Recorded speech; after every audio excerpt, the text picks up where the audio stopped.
Assalomu alaykum, hurmatli tomoshabinlar. Bugun men sizlarga juda muhim, ko'pchilik pensionerlar va ularning farzandlariga bevosita tegishli bo'lgan masalani tushuntirib beraman. Pensiya nega to'xtatiladi? Kimlarning pensiyasi vaqtincha olib qo'yilishi mumkin? Kimlar xavotir olish kerak? Kimlar esa bemalol bo'lishi mumkin? Bu gaplar mish-mish emas, hayotda ko'p uchrayotgan holatlar. Odam pensiyasini kutadi, kartaga pul tushmaydi. Banka boradi. To'lov to'xtatilgan deyishadi. Shuning uchun bu ma'lumotni oxirigacha eshiting. Hozirning o'zida kanalga obuna bo'ling, videoga like bosing, chunki bu ma'lumot sizga ham, ota-onangizga ham, qo'shningizga ham kerak bo'lishi mumkin. Men avvalo oddiy tilda tushuntiraman. Pensiya butunlay bekor qilindi degan gap bilan pensiya to'lovi vaqtincha to'xtatildi degan gap bir xil emas. Ko'p odamlar mana shu ikkisini adashtirib yuboradi. Masalan, pensionerning kartasiga shu oy pul tushmadi. Darrov pensiyamni olib qo'yishdi deb o'ylaydi. Aslida esa sabab boshqacha bo'lishi mumkin. Hujjat yangilanmagan, yashash manzili bo'yicha ma'lumot chiqmagan, nogironlik guruhi bo'yicha qayta ko'rikdan o'tish muddati kelgan, bank kartasi muammosi bo'lgan, ishonchnoma muddati tugagan yoki fuqaro vafot etgani haqidagi ma'lumot tizimga noto'g'ri tushgan bo'lishi ham mumkin.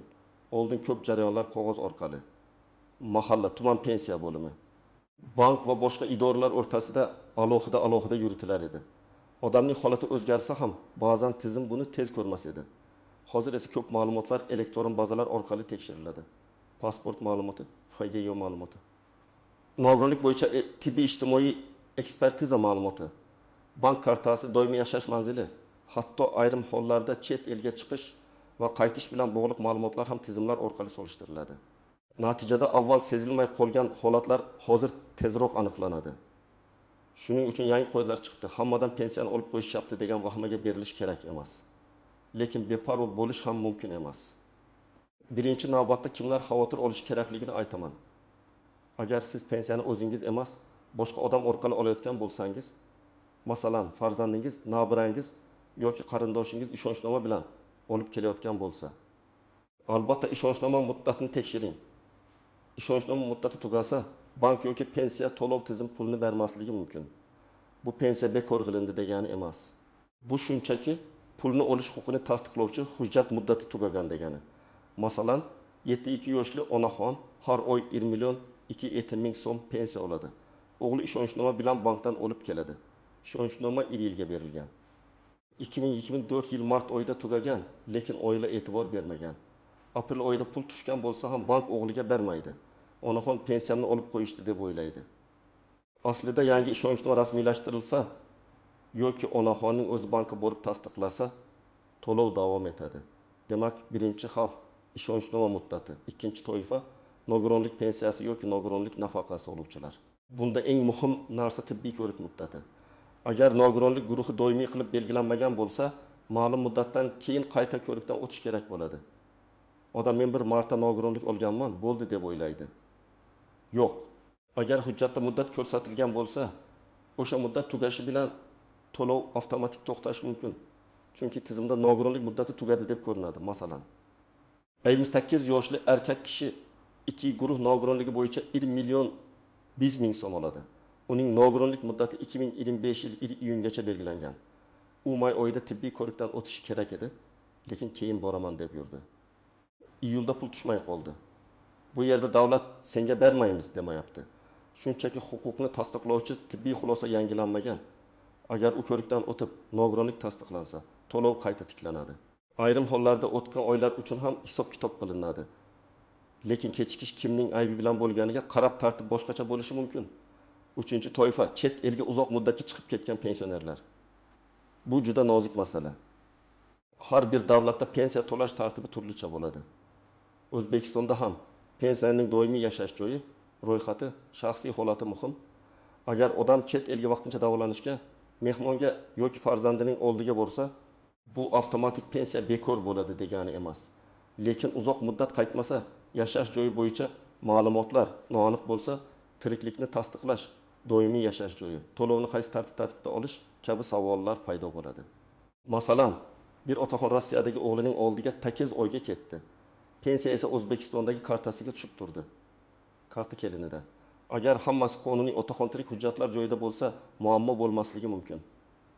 Lekin agar bank shubhali operatsiyani ko'rsa yoki pensiya bo'limi otaxonning yashash holatini aniqlay olmasa, to'lov vaqtincha to'xtatilishi mumkin.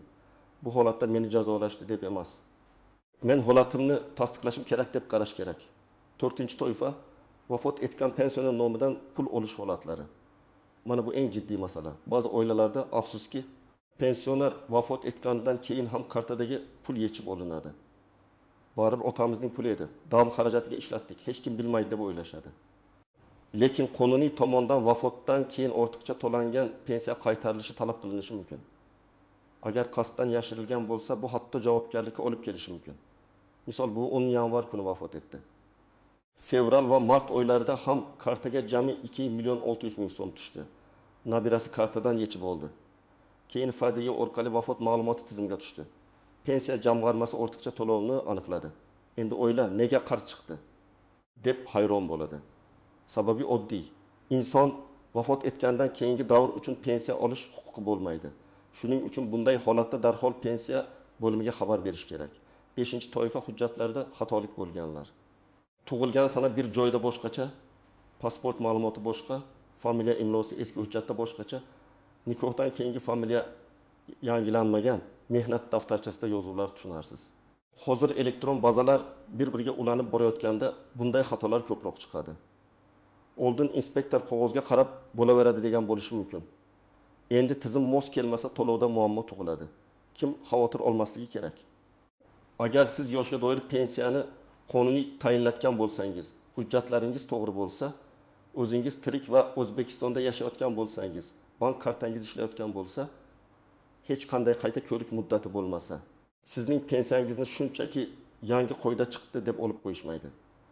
Davlat tomonidan tayinlangan pensiya asosli sababsiz bekor qilinmaydi. To'lov to'xtasa, albatta sababi bo'ladi. Eng muhim vazifa sababni tez aniqlash.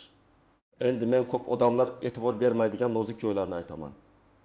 Birinchi nozik masala, pensiya miqdori kamayishi bilan pensiya to'xtashi bir xil emas. Ba'zan odam oldin 20 million taqib 300 ming olardim. Endi 20 million 500 ming tushibdi. Demak olib qo'yishyapti deydi. Aslida bu qayta hisob-kitob ortiqcha to'langan summani ushlab qolish, hujjatdagi tuzatish, qo'shimcha ustama muddat tugashi yoki boshqa sabab bo'lishi mumkin. Masalan, parvarish puli, kompensatsiya, alohida ustama, indeksatsiya farqi kabi to'lovlar har doim ham bir xil bo'lmaydi. Ikkinchidan nozik masala ishlayotgan pensionerlar. Ko'pchilik ishlasam pensiyamni kesib tashlashadi deb qo'rqadi. Hozirgi tartiblarda ko'plab hollarda yoshga doir pensioner ishlasam pensiyasini olishda davom etadi. Lekin ayrim maxsus toifalar, ayrim imtiyozli pensiyalar, ayrim qo'shimcha to'lovlar bo'yicha alohida shartlar bo'lishi mumkin. Shuning uchun men har doim shuni maslahat beraman. Ishga kirayotganda kadrlar bo'limidan rasmiy buyruq nusxasini oling. Mehnat shartnomangizni saqlang. Pensiya bo'limi men ishlayapman. Pensiyamga ta'siri bormi? deb yozma yoki elektron tarzda so'rov bering. Og'zaki gapga ishonib qolmang. 3-nozik masala 2 xil to'lovni bir vaqtda olish. Ba'zi odamlar nafaqa, pensiya, kompensatsiya, o'quvchisini yo'qotganlik to'lovi, nogironlik to'lovi kabi tushunchalarni aralashtiradi. Har bir to'lovning o'z sharti bor. Masalan, bir odam bir vaqtning o'zida ham yoshga doir pensiya, ham nogironlik pensiyasini to'liq shaklda ola olmasligi mumkin. Odatda tanlash yoki qayta rasmiylashtirish tartibi bo'ladi. Yoki o'quvchisini yo'qotganlik pensiyasida bola ma'lum yoshga yetgach, o'qishi bo'yicha ma'lumotnoma kerak bo'ladi. Ma'lumotnoma vaqtida topshirilmasa, to'lov to'xtaydi. Real misol. 19 yoshli talaba otasidan o'quvchisini yo'qotganlik pensiyasi oladi. U kollej yoki universitetda kunduzgi o'qishda o'qiyotganini tasdiqlashi kerak. Sentyabrda yangi o'quv yili boshlandi. Lekin o'qish joyidan ma'lumotnoma olib bormadi. Noyabrda to'lov to'xtadi. Oila pensiyani olib qo'yishdi deydi. Aslida esa bola hali o'qiyotganini tasdiqlovchi hujjat yetishmayapti. Ma'lumotnoma topshirilgach, masala ko'rib chiqiladi. 4-nozik masala bank kartasi bloklanishi. Pensiya jamg'armasi pulni o'tkazgan bo'lishi mumkin. Lekin bank kartangiz muddati tugagan, PIN kod bloklangan, karta yo'qolgan, bank hisob raqami yopilgan yoki karta egasining shaxsi qayta identifikatsiyadan o'tmagan bo'lishi mumkin. Bunday vaziyatda pensiya olib qo'yilmagan, pul bank tizimida ushlanib qolgan yoki qaytgan bo'lishi mumkin. Shuning uchun birinchi kuniyoq bankka borib, hisobimga pensiya tushganmi? Karta ishlayaptimi? Qaytgan to'lov bormi? deb so'rash kerak. 5-chi nozik masala ortiqcha to'lov. Agar sizga bir necha oy davomida noto'g'ri ko'p pul to'langan bo'lsa, keyin bu aniqlansa, kelgusi pensiyadan ma'lum miqdorda ushlab qolishlari mumkin. Odamlar buni ham pensiyamni kesishdi deb qabul qiladi. Masalan, pensionerga 6 oy davomida har oy 200 ming so'mdan ortiqcha to'langan. Jami 1 million 200 ming so'm bo'ladi.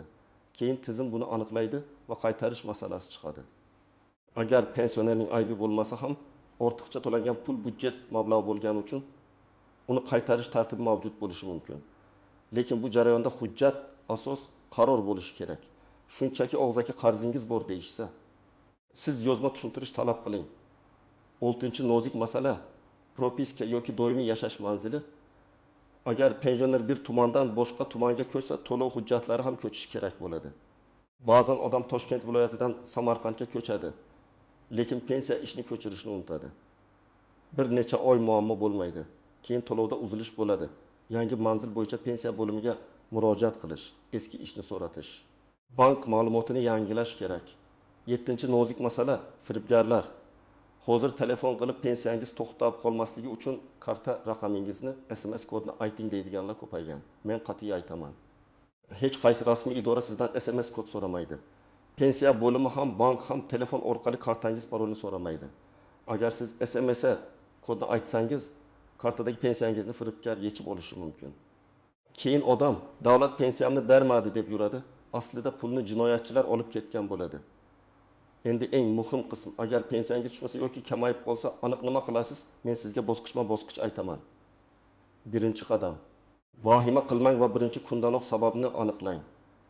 Keyingi oy tushar deb kutib o'tirmang. Chunki muammo hujjatda bo'lsa, vaqt o'tgani sari masala cho'ziladi. Pensiya odatda qaysi sanalarda tushishini bilasiz. O'sha muddatdan keyin 22 ish kuni ichida tekshiring. Ikkinchi qadam, bankdan boshlang. Kartangiz ishlayaptimi? Pensiya tushganmi? Qaytganmi? Karta muddati tugamaganmi? Hisob bloklanmaganmi? Shuni aniqlang. Bankdan imkon bo'lsa hisobvaraq bo'yicha ko'chirma oling. Masalan, oxirgi 3 oy uchun kirim-chiqim ma'lumotini chiqarib bering deyishingiz mumkin. Bu hujjat keyin pensiya bo'limida kerak bo'ladi. 3-qadam. Tuman yoki shahar pensiya jamg'armasi bo'limiga murojaat qiling. O'zingiz borishingiz mumkin. Agar bora olmasangiz, qonuniy vakilingiz ishonchnoma bilan boradi. U yerda mening pensiya to'lovim qaysi sababga ko'ra to'xtatilgan yoki kamaytirilgan deb aniq so'rang. Eng muhimi, og'zaki javob bilan cheklanib qolmang. Yozma ariza qoldiring. Arizada quyidagilar bo'lsin: familiya, ism, otasining ismi, pasport yoki ID karta ma'lumoti, yashash manzili, telefon raqam, pensiya turi, oxirgi marta qachon pul olganingiz, qaysi oyda tushmagani, bank kartangiz yoki hisob raqamingiz haqida umumiy ma'lumot. Ariza matni oddiy bo'lishi mumkin. Menga tayinlangan pensiya to'lovi falon oydan boshlab kelib tushmayapti. To'lov to'xtatilishi yoki kamaytirilishi sababini yozma ravishda tushuntirib berishingizni, agar hujjat yetishmasa, qaysi hujjat kerakligini ma'lum qilishingizni so'rayman. 4-qadam, hujjatlarni tayyorlang. Odatda quyidagilar kerak bo'lishi mumkin. Pasport yoki ID karta, pensiya guvohnomasi bo'lsa, u bank kartasi yoki hisob raqam ma'lumoti. Yashash manzili bo'yicha hujjat. Ishonchnoma bo'lsa, uning asl nusxasi, nogironlik bo'yicha tibbiy xulosa, o'qish joyidan ma'lumotnoma, vafot yoki nikoh hujjatlari, zarur bo'lgan holatlarda fadya hujjatlari. Mehnat daftarchasi yoki ish staji bo'yicha hujjatlar. Har bir hujjatning nusxasini ham olib boring, chunki idorada nusxa so'rab qolishadi. 5-qadam, agar sabab nogironlik ko'rigi bo'lsa, darhol tibbiy ijtimoiy ekspertiza yo'nalishini aniqlang. Oilaviy poliklinika, davolovchi shifokor, tegishli tibbiy hujjatlar, kasallik tarixidan ko'chirmalar kerak bo'lishi mumkin. Ko'rikka kechikmang. Har bir kun kechikish to'lovni tiklash muddatiga ta'sir qilishi mumkin. 6-qadam, agar chet elda bo'lsangiz, yaqinlaringiz orqali emas, rasmiy yo'l bilan aloqa qiling. Konsullik, elektron murojaat, ishonchnoma, tiriklikni tasdiqlash hujjati kabi masalalarni aniqlang. Men chetdaman, baribir pul tushaversin deb o'ylash xavfli. Ayniqsa, kartani boshqa odam ishlatayotgan bo'lsa, keyin tushuntirish qiyin bo'ladi. Agar sizga ortiqcha to'lov bor deyishsa, hisob kitobni talab qiling. Qaysi oyda qancha ortiqcha to'langan, nima sababdan, qanday qaror asosida ushlab qolinadi. Bularni yozma ko'rsin.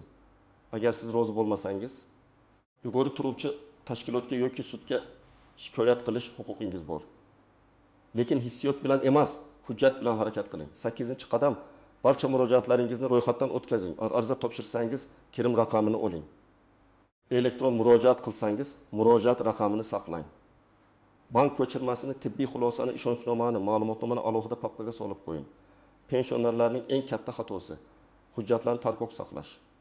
Bugun bitta qog'oz yo'qolsa, ertaga pensiya tiklanishi 1 oyga cho'zilishi mumkin. 9-qadam farzandlar ota-onangizning pensiya masalasiga befarq bo'lmang. Ko'p pensionerlar zamonaviy tizimni tushunmaydi. Bank ilovasidan foydalana olmaydi. SMS o'qimaydi. Farzand sifatida oyga bir marta ota-onangizning kartasi ishlayaptimi? Ishonchnoma muddati o'tmaganmi? Pasport muddati joyidami? Tibbiy ko'rik sanasi yaqinlashmadimi? Shuni tekshirib turing. Bu katta yordam. 10-qadam hech kimga karta paroli, SMS kod, bank ilovasi loginini bermang. Hatto pensiya bo'limidanman desa ham bermang. Rasmiy idora sizni qabulga chaqirishi, ariza so'rashi, hujjat talab qilishi mumkin, lekin SMS kod so'ramaydi. Buni uydagi barcha katta yoshdagilarga tushuntiring. Hurmatli tomoshabinlar, pensiya to'xtashi har doim ham pensiya butunlay olib qo'yildi degani emas. Ko'pincha sabab hujjat muddati, ishonchnoma, bank kartasi, nogironlik ko'rigi, yashash manzili, o'qish ma'lumotnomasi yoki ortiqcha to'lov hisob kitobi bo'ladi. Kimning omadi kelmaydi, hujjatiga beparvo qaragan, muddatlarni o'tkazib yuborgan, vafot etgan odam nomidan pul yechgan, SMS kodini firibgarga aytgan, pensiya bo'limiga vaqtida murojaat qilmagan odamning holati qiyinlashadi. Kim xavotir olmasin. Hujjatlari joyida, ma'lumotlari to'g'ri. To'lov shartlariga rioya qilayotgan pensioner asossiz pensiyasiz qolmaydi. Agar sizda ham pensiya tushmay qolgan, kamaygan yoki to'xtatilgan holat bo'lgan bo'lsa, izohlarda yozing. Qaysi viloyat, qaysi sabab, qanday hal bo'ldi? Sizning tajribangiz boshqa pensionerlarga yordam beradi. Videoga like bosing, kanalga obuna bo'ling va bu videoni ota-onangizga, qarindoshlaringizga, mahalla guruhlariga yuboring. Chunki bir odam vaqtida bilsa, bir oilaning pensiyasi muammosiz saqlanib qoladi.